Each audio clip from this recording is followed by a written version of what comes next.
না বাপ, চিনা দরকার ছিল যাকে, চিনলেন না তাকে। হায় যুবক, বন্ধুকে চিনলা না,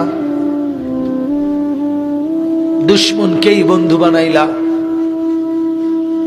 দুশ্মনকেই বন্ধু বানাইলা।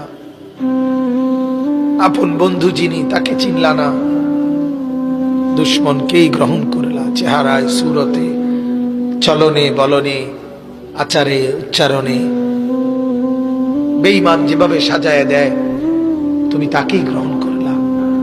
আল্লাহর নবী বলেন, রব্বুল আলামিন আমি যদি বসে যাই হাসরের এই বিরাট ময়দানে, আমার উম্মতের জন্য দৌড়াবে কে? আমার কোথায় কোন উম্মত গুনার কারণে, নাফরমানির কারণে আটকায় যায় কিনা